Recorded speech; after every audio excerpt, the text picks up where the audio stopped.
ሰላም። ዛሬ ስለ አንድ አሳዛኝ የፍቅር ታሪክ የሚተርክ የቦሊውድ ፊልም አሳያችኋለሁ። አብራችሁኝ ቆዩ። ኢንደር የተባለ ጠበቃ የፍርድ ቤት ክርክሩን ካሸነፈ በኋላ ወደ ቤቱ በፍጥነት ይሄዳል። ከቤቱ ወይን ከወሰደ በኋላም ወደ ቤቱ ጀርባ ወዳለ አንድ ዛፍ ይሄዳል። ዛፉ ላይ የተቀረጸ አንድ ነገርም ያያል። ወደ ኋላም ተመልሰን ታሪኩን ስንጀምር ኢንደር ከድመቱ ጋር በአንድ አፓርትመንት ውስጥ ይኖር ነበር። ከበላዩም ሳሩ ከቤተሰቦቿ ጋር ትኖር ነበር። የሳሩ አባት ጄሩም ወግ አጥባቂና ቁጡ ስለሆኑ ከሳሩ እናት ጋር ለሚመጡት እንግዶች ምግብ እንደ ባህላቸው በኮባ ቅጠል ሊቅረብ በሚል ይጨቃጨቃሉ። ከዛም ስልክ ስለተደወለ አባቷ ያነሱታል። ሳሩን ለመተዋወቅ ሊመጡ የነበሩት ሚስት ፈላጊ ቤተሰቦች ልጃቸው ከሳሩ በፊት የተዋወቃትን ሌላ ሴት ስለወደዳትና ሊያገባት ስለተስማማ ወደ እነሱ ቤት እንደማይመጡ ይነግሩታል። አባትየውም ለእናትየው ምሳቸውን እንድትቋጥርና አሁን ከስራ የሚያስቀራቸው ምንም ፕሮግራም ስለሌለ እሱና ሳሩ ወደ ስራ እንደሚሄዱ ይናገራል። የሳሩ ታናሽ እህት ካቭሪ በሳሩ ምክንያት የእሷ ጋብቻ መራዘሙ እንዳበሳጫት ትናገራለች። እናቷም ሳሩ በቅርብ እንደምታገባና እስከዛ በትዕግስት እንድትጠብቅ ትነግራታለች። በዚህን ጊዜ ካቭሪ ተናዳ ለምንድነው ባለ ራስሽ ማትፈልጊው ብላ እህቷ ላይ ትበሳጭባታለች። ሳሩም የእሷ ጥፋት እንዳልሆነና ወንዶች ዞር ብለው እንደማያዩት ተናግራ ከአባቷ ጋር ወደ ስራ ለመሄድ ሲወጡ ሊፍት እምቢ ይላቸዋል። በደረጃው እየወረዱም ሳለ ኢንደር ሊፍቱን አቁሞ ከፍቅረኛው ጋር ሲሳሳም ስላዩ አባቷ በንዴት ተቆጥቷቸው ወደ ሊፍቱ ገብተው ይሄዳሉ። የአፓርትመንቱ ኮሚቴዎችንም እንዳገኘ ስለ ኢንደር በንዴት ይነግራቸዋል። እነሱም ወንጀለኛ እንደሆነና በ13 ዓመቱ ሰው ገሎ ታስሮ እንደነበር ይነግሩታል። ለምን እንደዚህ አይነት ቆሻሻ ሰው እንዳከራዩ ሲጠይቃቸውም ተከራይቶ ሳይሆን የቤቱ ባለቤት ቤቱን አውርሳው እንደሆነና የሀብታም ልጅ እንደሆነ ስለ ሕግም እውቀት ስላለው ሕጎችን በመጥቀስ ስላስፈራራቸው ወደ አፓርትመንቱ እንዳስገቡት ይነግሩታል። የሳሩ አባትም እኔን የማህበሩን መስራች አባል እንኳን አላፈሩም፣ እንደዚህ አይነት ሰው ለማህበረሰባችን ጥሩ አይደለም ብሎ ጮሆባቸው ይሄዳል። ታክሲ ውስጥ ሳሩ የፍቅር መጽሐፍ ስታነብ እንደዚህ አይነት መጽሐፍ ለአእምሮ እድገት ጥቅም እንደሌለው ተናግሮ ያስተዋታል። ሳሩ ወደ ላይብረሪነት ስራዋ ገብታ ሳለ አቡመኑ የተባለ ወጣት መጥቶ የሰጠችውን መጽሐፍ በጣም እንደወደደው ይነግራታል። ከዛም አንድ ውለታ እንድትውልለትና በቢሮ የተዘጋጀ ፓርቲ ላይ ለተገኙ ህጻናት እንደ ድብ ሆኖ የሚያዝናናው ሰው ስለታመመ እሷ የድቡን ልብስ ለብሳ ልጆቹን እንድታዝናናለት ይጠይቃታል። ሳሩም አቡመኑ ክራሿ ስለነበር እሺ ትለዋለች። እንደ ድብ ለብሳም ልጆቹን እያዝናናች ሳለ የሆኑ ሴቶች መጥተው አቡመኑ እጅሽን ዳብሶ ብቻ እንደዚህ አይነት ስራ እንድትሰሪ ያደረገሽ የላክሽለትን ፖስት ካርድም ወደነዋል ብለው ሙድ ይዙባታል። ሳሩም እያለቀሰች ወደ ሊፍት ውስጥ ትገባለች። እንደ ድንገት ግን ኢንደርም ወደ ሊፍቱ ይገባል። ብዙም ሳይቆይም ሊፍቱ ተበላሽቶ ይቆማል። ሊፍት ውስጥ በጣም ስለሞቃቸውም ኢንደር ልብሶቹን ማውለቅ ይጀምራል።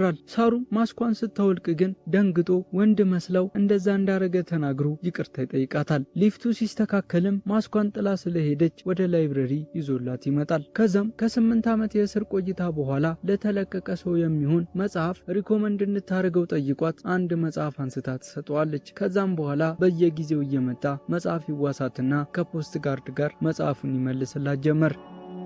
ፖስት ካርዶቹን አንብባቸው ግን አታቅም ነበር። በአንደኛው ቀን ምሽት አባቷ በዴንማርክ የሚኖር አንድ ወንድ ነገ ሊተዋወቃት እንደሚመጣ ይነግራታል። ነገር ግን እናትና አባቷ ለጉዞ ስለሄዱ የእህቷ ፍቅረኛ ሰንጄና ዴንማርክ ነው የሚኖረው የተባለው አሩን መጥተው ይተዋወቋቸዋል። ከትውውቁ በኋላ ሲሄዱ ስልክ ረስተው ስለነበር እህቷ ለሳሩ ስልኩን እንድትሰጣቸውና አጋጣሚውን ተጠቅማ እንድታዋራው ነግራ ትልካታለች። ነገር ግን አሩን ለሰንጄ ሳሩን እንዳልወደዳትና ሰንጄ ለራሱ ያችን የመሰለች ልጅ ይዞ ለሱ እቺን አሮጊት ስላስተዋወቀው እንደተበሳጨበት ሲነግረው ትሰማለች። ኢንደርም በአጋጣሚ ደርሶ ይሰማል። ሳሩ ወደ ክፍሏ ስትመለስ እህቷ ሰንጄ በቅርቡ ካልተጋቡ ትቷት ወደ አሜሪካ እንደሚሄድ ነግሯት እያለቀሰች ነበር። ሳሩ ላይም ባላግኝ ብላ ትጮህባታለች። ቀጥላም ከሰንጄ ውጪ መኖር ስለማትችል አብረው እንደምትጠፋ ተናግራ ልብሷን መሰብሰብ ትጀምራለች። ሳሩ ግን እንደዛ ካረገች የአባታቸው ልብ እንደሚሰበርና ከሰንጄ ጋር እንደምት ልታጋባት ቃል ገብታ ታስቀራታለች። የእህቷና ሰንጂ ጸብ ግን እያደገ ይመጣል። በአንደኛው ቀን ምሽትም ሳሩ ስለጨነቃት ወደ ኢንደር ሄዳ በዚህ ሌሊት የመጣችው ሰው እንዳያያት እንደሆነና እርዳታው እንደሚያስፈልጋት ትነግረዋለች። አንድ ጋዜጣ ማሳይታ ፍቅረኛ ሜካፕ ሰርታ እንድታሳምረኝ አድርግልኝ፣ በቀጠሮ ላገኛት ስላልቻልኩ ነው ትለዋለች። በዚህ መሃል ራሷ ፍቅረኛው ሰክራ ወደ ቤቱ ትመጣለች። ሳሩንም ስታያት ትናደዳለች። ሊያረጋጋት ቢሞክርም መረጋጋት አቅቷት ሳሩን ክፉ ነገር ተናግራ ታስለቅሳታለች።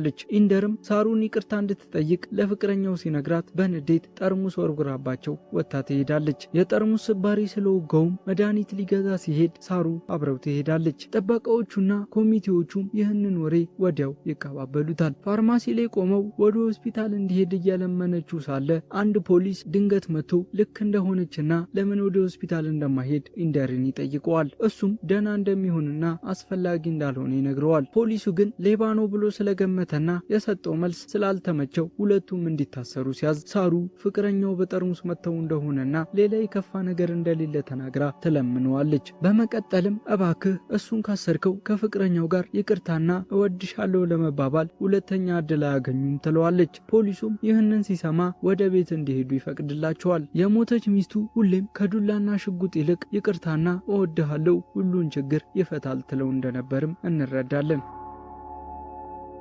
ፖሊሶቹ ወደ ቤት ሲያደርሷቸውም ጥበቃው አይቶ ነገሩን አጋኑ ያወራል። ኢንደር ከተኛ በኋላ ረስታ የወሰደችውን መድኃኒት ልትሰጠው መታ ሳለ ቁስሉ ደምቶ ታያለች። ደሙን ለማቆም እየሞከረች ባለችበት ሰዓት እናትና አባቷ ከጉዞ ይመለሳሉ። ገና ከበር ላይም ልጁና ኢንደር ፖሊስ ካመጣቸው ጀምሮ እሱ ክፍል ውስጥ እንዳሉና ካላመነ ሄዶ እንዲያይ ለአባቷ ይነገረዋል። ተሰብስበው ወደ ክፍሉ ሲደርሱ ሳሩና ኢንደርን አልጋ ላይ ስላገኟቸው አባቷ በጥፊ ይመታታል። ኢንደር ሊያስረዳ ቢሞክርም ኮሚቴዎቹ ስላጣደፉት ሳይችል ይቀራል። ቀጥሎም አባቷ ወደ ሚስቱ ደውሎ ልጃቸው ሳራስዋቲ ስለሞተች ቄሱን እንድትጠራና የቀብር ስነ ስርዓቱ እንዲጀመር እንድታረግ ለካቭሪም አሁን ከማግባት የሚያግዳት ምንም ነገር እንደሌለ እንድትነግራትም ይነግራታል። ለኮሚቴዎቹም የልጁን ቀብር እንዲመጡ ነግሯቸው ይሄዳል። ሳሩም አሁን ከስራ የሚያስቀራት ምንም ፕሮግራም ስለሌለ ወደ ስራ ልትሄድ እንደሆነ ለኢንደር ነግራው ትሄዳለች። እናቷ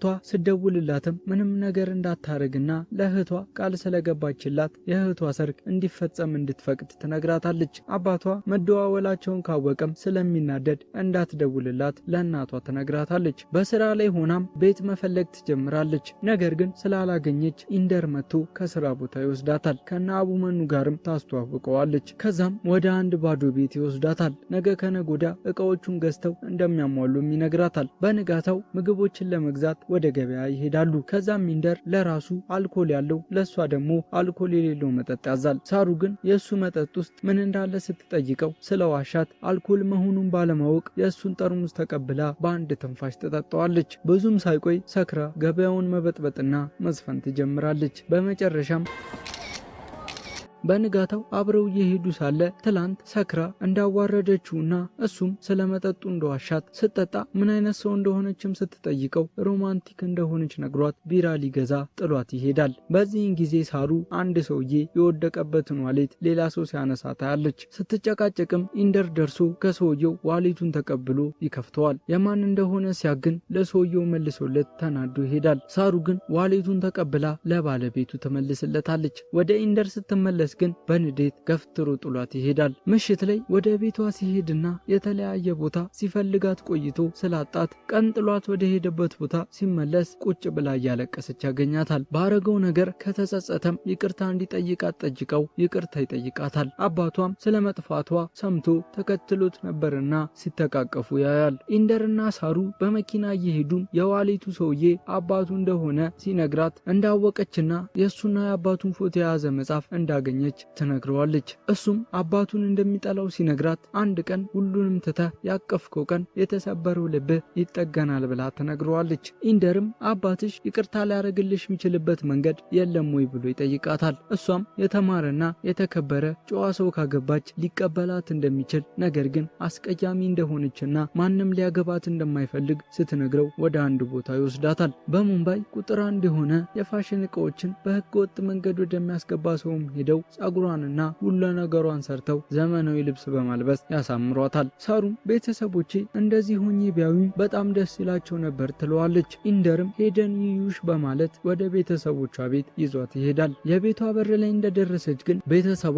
የቀብር ስነ ስርዓቷን እየፈጸሙ ታያለች። በጣምም ታዝናለች።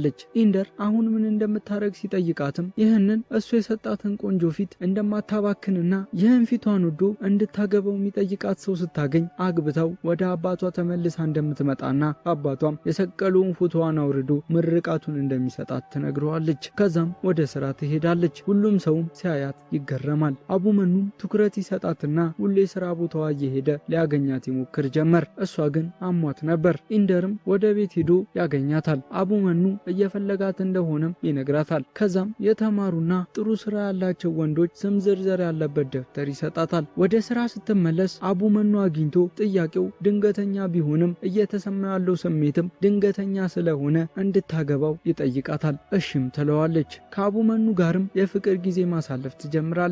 ኢንደር ግን ወዷት ነበርና ይቀና ጀመር።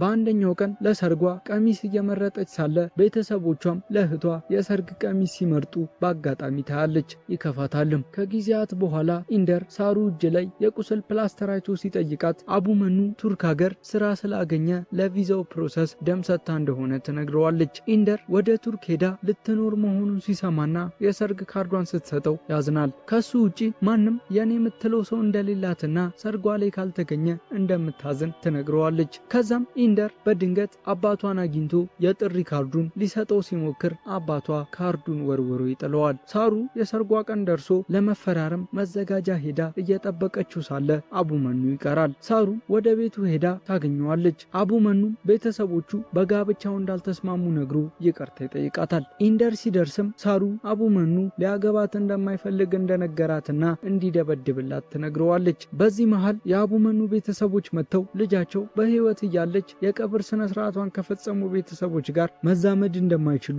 ይነግሯታል። እሷም በራቸውን ዘግታላቸው ትሄዳለች። ኢንደር ላይም ምታው ስልህ ለምን አልመታኸውም ብላ ትበሳጭበታለች። ኢንደርም በመታው ኑሮ ሁሉም ነገር ያበቃል፣ ይቅርታና እወድሃለሁ ለመባባል ሁለተኛ እድል አታገኙም ነበር ይላታል። እሷም አቡመኑ እንደዚህ አይነት ነገር እንደማይገባው ተናግራ ጌጣጌጦቿን ታወልቃለች። ኢንደርንም ከአቡመኑ ጋር ሊሄዱበት ወደ ነበረው ሆቴል ይዛው ሄዳ የ2 ቀን ቅድሚያ ክፍያ እንደተከፈለበትና ሊያባክኑት እንደማይገባ ትነግረዋለች። ከዛም በሐዘን እንደዚህ አምራ እንኳን የሚወዳት ሰው እንደሌለ ነግራ ኢንደርን ትሰማዋለች። ኢንደር ይሄ ነገር ነገ ሊጸጽታት እንደሚችል ቢነግራትም እምቢ ብላው ያው አብረው በንጋታው ኢንደር ከእንቅልፉ ሲነቃ ያጣታል። ከዛን ግን ከአቡመኑ ጋር እያወራች ስላየና አቡመኑ ሊያገኘኝ መጥቷል፣ አንተን ግን ይቅርታ ወይ ደሞ አመሰግናለሁ ወይ ደሞ ቻው፣ የቱን እንደምልህ አላውቅም የሚል ቴክስት ከሳሩ ስለተላከለት ወደ ቤቱ ወጥቶ ይሄዳል። ከዛም የሳሩ እናት ወደ ኢንደር መታ ከአቭሪ ልታገባ እንደሆነና ሳሩ ስልኳን ስለማታነሳ የጥሪ ካርዱን እንዲሰጣት ልትሰጠው ስትሞክር ከሳሩ ጋር መገናኘት እንዳቆመና ከተማውን ለቆ ሊሄድ እንደሆነ ይነግራል። እናትየው ወታ ልትሄድ ስትል ግን ካርዱን ለሳሩ እንደሚሰጣት ተናግሮ ይቀበላታል። ሳሩን ፍለጋም ወደ ስራ ቦታዋ ሲሄድ ሳራስዋቲ እዚህ መስራት እንዳቆመች ይነገረዋል። ከዛም ካርዱን ለአቡመኑ እንዲሰጡለት አስቀምጦ ሲሄድ አቡመኑ ካርዱን ይዞ በመምጣት ለሳሩ ሊሰጣት እንደማይችልና ጋብቻቸው ከፈረሰ በኋላ አግኝቷት እንደማያውቅ ይነግረዋል። ኢንደርም ወደ ሪዞርቱ መጥተህ ይዛሃት ስትሄድ አይቻለሁ ይለዋል። አቡመኑም አውርተው ብቻ እንደተለያዩና አግኝቷት እንደማያውቅ ይነግረዋል። ኢንደርም በየቦታው ያፈላልጋት ጀመር። በመጨረሻም አግኝቶ ከዚህ በኋላ ሳትናገር ጥላው የምትሄድ ከሆነ በሽጉጥ እንደሚገላት ይነግራታል። እሷ ግን በሐዘኔታ ከተፈጸመው አዳራቸው በኋላ አይኑን ልታየው እንዳልቻለችና ሳትነግረው ጥላው እንደጠፋች ትነግረዋለች። ከዛም ጫካ ውስጥ ብቻዋን ምን እየሰራች እንደሆነም ሲጠይቃት ሳትመልስለት ትቀራለች። ቀጥሎም ከዛ ምሽት በኋላ እሱ ለሷ ምኗ እንደሆነ ይጠይቃታል። ያ ምሽት ያለፈ ታሪክ እንደሆነና አቡመኑን ለመርሳት ብቻ የፈጸመችው ልዩ ያልሆነ ነገር እንደሆነ ስትነግረው ጥሏት ይሄዳል። ከዛ ግን የሰርጉን ወረቀት ሊሰጣት ተመልሶ ይመጣል። እሷም እንዳየችው ታቅፈዋለች። እንዳቀፈችውም ራሷን ትስታለች። ቀጥሎም ኢንደር የሕክምና ፕሮሰስ ከጀመረች እንደቆየችና የአእምሮ እጢ እንዳለባት በእጢው አቀማመጥ ምክንያት ቀዶ ጥገናም ሆነ የኬሞቴራፒ ሕክምና ሊያረጉላት እንደማይችሉና እንቅስቃሴ እንዳታበዛም ለሷና ለአቡመኑ ተነግሯቸው እንደነበር ከዶክተሯ ሲሰማ በፍጥነት ወደ አቡመኑ መኑ በመሄድ በቦክስ ይመታዋል። ከሳሩ ጋር የተለያየው በበሽታዋ ምክንያት እንደሆነም ሲጠይቀው ስለ በሽታዋ ያወቀው ጋብቻቸው ከፈረሰ በኋላ እንደሆነና የዛለት ጠዋት ሪዞርት ውስጥ ሲያገኛት ስለ በሽታዋ ነግሮ ይቅርታ በመጠየቅ ሁለተኛ እድል እንድትሰጠው ጠይቋት እንደነበር እሷ ግን እድለኛ እንደሆነና በሽተኛ ሚስት ከማግባት እንደተረፈ ነግራ እምቢ እንዳለችው ይነግረዋል። ኢንደርም ባለፈው ያገኘሁ ጊዜ ለምን ይህንን ሁሉ አልነገርከኝም በማለት ሲጠይቀው ሳሩ ምንም እንዳልነግርህ ቃል አስገብታኝ ነበር በማለት ይነግረዋል። ኢንደርም ትዳር ማፍረስ ትችላለህ፣ ቃልህን ግን ማፍረስ አትችልም በማለት ነግሮት ይሄዳል። በመቀጠልም ወደ ካብሪ ሰርግ አዳራሽ ሰራተኛ በመምሰል ሄዶ ካሜራዎችን ይተክላል። ሳሩንም ከሆስፒታል አውጥቶ ከአዳራሹ ፊት ለፊት ወዳለ ፎቅ ወስዶ የሰራውን ዲኮር ያሳያታል። ከዛም የደበቃቸውን ካሜራዎች በመጠቀም ሳሩ የእህቷን ሰርግ በቲቪ እንድታይና እንድትታደም ያደርጋል። ሳሩም በጣም ደስ ይላታል። ከዛም ኢንደር እንድታገባው ሳሩን ይጠይቃታል። እሷ ግን የሐዘኔታ ጋብቻ እንደማትፈልግ ትነግረዋለች። ሁሉንም ህልሟን እውን የማድረግ ኃላፊነት እንደሌለበትና በድጋሚ ከጠየቃት እሺ ልትለው ስለምትችል እንዳይጠይቃት ትነግረዋለች። ከዛ ግን ስላመማት ወደ ሆስፒታሉ ይመለሳሉ። ኢንደርም በንዴት ጠጥቶ ወደ ቤተሰቦቿ ቤት በመሄድ ከፎቶዋ ላይ አበባውን ያነሳል። አባቷም መጥቶ ኢንደርን በጥፊ ይመተዋል። ኢንደርም የሳሩ ፎቶ ላይ አበባ መስቀል እንዲያቆሙ ይነግራቸዋል። አባቷም ባናቆም ምን ታመጣለህ ባለው ጊዜ ኢንደር በድጋሚ በጥፊ እንድትመታኝ ተመልሼ እመጣለሁ በማለት ተናግሮ ይሄዳል። የአፓርትመንቱ ጣራ ላይም ሰክሮ ተኝቶ ሳለ ፖሊሱ መጥቶ ብዙ ቅሬታ እየቀረበበት እንደሆነ ነግሮ ወደ ፖሊስ ጣቢያ ይወስደዋል። በሌላ በኩል ሳሩ ስላገገመች ከሆስፒታል እንድትወጣ ይፈቀድላታል። ኢንደር መጥቶ እንዲወስዳት ብትጠብቀውም ስለታሰረ ሳይመጣ ይቀራል። ለዛም ወደ ላይብረሪው ትሄዳለች። በተመሳሳይ ሰዓት ኢንደር ስልክ እንዲያስደውሉት ከፖሊሶቹ ጋር እየተጨቃጨቀ ነበር። ከዛ ግን ፖሊሱ እንዲታሰርና ዛሬ አርብ ስለሆነና ሰዓት ስላለፈ ሰኞ እንደሚለቁት ሲናገር ኢንደር ከፖሊስ ጣቢያ አምልጦ ይሮጣል። ሳሩ ኢንደር ሲዋሳቸው የነበሩ መጽሐፎች ውስጥ ከመጀመሪያው መጽሐፍ ጀምሮ ለእሷ የተጻፉ ብዙ ደብዳቤዎች እንዳሉ ትረዳለች። በአንደኛው ደብዳቤ ላይም ስልክ ቁጥሩን አግኝታ ትደውላለች። ነገር ግን ስልኩን አፓርትመንቱ ጣራ ላይ ትቶት ነበር። ወደ ኢንደር ስንመለስ ከብዙ ሩጫና ትግል በኋላ ይያዛል። ነገር ግን ፖሊሱ እንደዚህ የምትታገለው ይቅርታ ወይስ እወድሻለሁ ለማለት ነው ብሎ ከጠየቀው በኋላ ወደ ላይብረሪው ከነካቴ ነው ያደርሰዋል። ኢንደርም ሳሩን አግኝቶ ስላረፈደባት ይቅርታ ይጠይቃል። እሷም የወዳት ከነበረ ለምን አቡመኑን እንድታገባ እንደፈቀደላት ትጠይቀዋለች። እንደሱ አይነት ወንጀለኛ ለእሷም ሆነ ለአባቷ ጥሩ ምርጫዎች እንዳልሆኑ ይነግራታል። እሷም እንዲያገባት ኢንደርን ትጠይቀዋለች።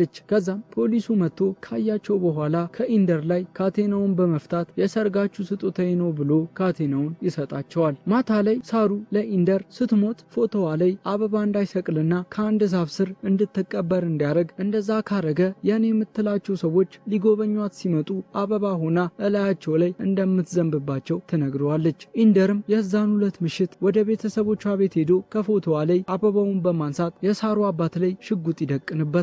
ከዚህ በኋላ ፎቶዋ ላይ አበባ እንዳይሰቅሉና ነገ እሱና ሳሩ ጋብቻ ሊፈጽሙ እንደሆነ ይነግራቸዋል። ቀጥሎም ሳሩ ፎቶዋ ላይ አበባ ሲሰቀል እንደማትወድና እሷ የሚያስከፋ ሰውን ለመግደልም ሆነ ለእሷ ለመሞት ፈቃደኛ እንደሆነ ይናገራል። በዚህ መሃል እናቷ ጣልቃ ገብታ ከዚህ በኋላ አበባውን ፎቶ ላይ እንደማይሰቅሉና ነገር ግን አባቷ ካልፈቀደ ሳሩን ማግባት እንደማይችል ለኢንደር ተነግረዋለች። የሳሩ አባት ኢንደር ከመምጣቱ በፊት በፊልሙ መጀመሪያ ሳሩ እንዳታነብ የከለከላትን መጽሐፍ እያነበበ እንደነበር እንረዳለን። በንጋታው ፖሊሱ በተገኘበት ሳሩና ኢንደር ጋብቻቸውን እየፈጸሙ ሳለ ከሚፈጽሙት ቃለ መሐላ አንዱ አባትና እናትሽን እንደ እናትና አባቴ እንደማከብር ቃል እገባለሁ ይል ስለነበር ኢንደር መሐላውን አቋርጦ በመውጣት አባቱን እንደማያከብርና ይህንን ቃለ መሐላ ከፈጸመ ውሸት ስለሚሆን ቃለ መሐላውን መፈጸም እንደማይችል ይነግራታል። ለዛም ያለ ቃለ መሐላው ጋብቻቸውን ሊፈጽሙ ሲሉ አባትና እናቷ ይደርሳሉ። ሳሩም አባቷን ጋብቻውን እንዲፈቅድ ትለምነዋለች። ባይፈቅድ ምን እንደምታረግ ሲጠይቃትም ከኢንደር ይልቅ እሱን እንደምትመርጠው ኢንደርንም ግን መተው እንደማትችል ታሳያለች። ከዛም አባቷ ኢንደር ትላንትና ለሷ ሲል ሊገልም ሆነ ሊሞት ፈቃደኛ እንደሆነ እንደነገራቸውና ከዚህ የበለጠ ቃል ኪዳንና ከሱ የበለጠ ሊወዳት የሚችል ወንድ ስለሌለ እንድታገባው እንደፈቀደ ይናገራል። ምርቃቱንም ሰጥቷቸው ሳሩ እያዞራትም ቢሆን ከተጋቡና ከተፈራረሙ በኋላ ሳሩ ራሷን ስታ ትወድቃለች። ወደ ሆስፒታልም ትገባለች። ከሕክምና በኋላ አባቷ ትጠላው እንደሆነ ይጠይቃታል። እሷም በጣም እንደሚናፍቃት ትነግረዋለች። ዶክተሮቹ ሲመጡ እናትና አባቷ አላወቁም ነበርና አባቷ ለዶክተሩ ለልጃቸው ያዘጋጁት ፓርቲ ስላለ መቼ ወደ ቤት ይዘዋት እንደሚሄዱ ይጠይቀዋል። በዚህን ጊዜ ሳሩ እጇ ላይ ያለው ሂና እስኪ ጠፋ እንኳን የሚሆን እድሜ ይኖራት እንደሆን ዶክተሯን ትጠይቀዋለች። ዶክተሩም ምንም ሳይመልስ ይወጣል።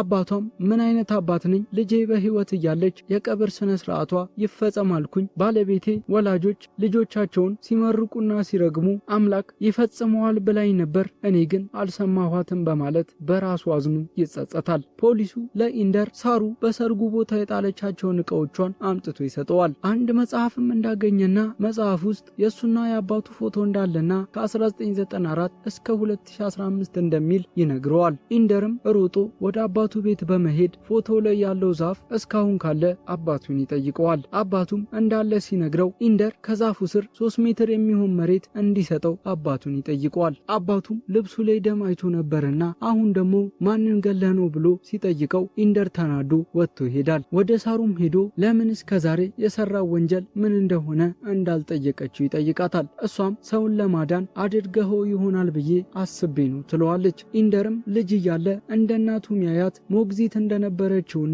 በአንደኛው ቀን የኢንደር አጎት ሞግዚቱን ሲያስቸግራት ራሷን ለመከላከል ስትል አጎቱን እንደገደለችውና አባቱ በፍጹም እንደማያምናት ስለተረዳ እሱ እንደገደለው እንደተናገረ፣ ነገር ግን የሀገሪቷ ትልቁና ምርጡ ጠበቃ የሆነው አባቱ ለልጁ ቆሞ መከራከር እንዳልፈለገና እንደካደው ይነግራታል።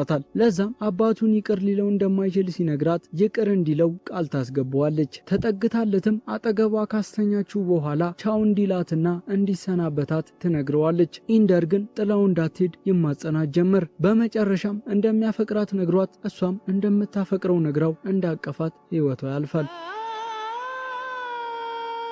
ለቤተሰቦቿም መሞቷን ያረዳቸዋል። ከሆስፒታሉ እየወጣ ሳለ አባቱ አግኝቶት ሁሉን ነገር እንደተረዳና እንዳገባ እንደሚያውቅ፣ ያኔ እሱን ሊያድነው እንዳልቻለና አሁን ግን ለእሷ እንደሚደርሱላትና የልጁን ሚስት እንደሚያድኗት ደህና እንደምትሆንም ይነግረዋል። ኢንደርም እንዳረፈችና እንደረፈደ ለአባቱ ይነግረዋል። ለሁሉም ነገርም ይቅርታ እንዳረገለት ነግሮ ይተቃቀፋሉ። ሳሩ በህይወት ሳለች እንደነገረችው ከዛፍ ስር ሳራስዋቲ ቤርሃንን እንደቀበራትና ጎበኛት ሲመጣም እንደ አበባ ሆና እንደምትዘንብበት እያሳየን ፊልም ያልቃል። ለሰጣችሁኝ ጊዜ ከልብ አመሰግናለሁ። እንባችሁን ጥረጉ።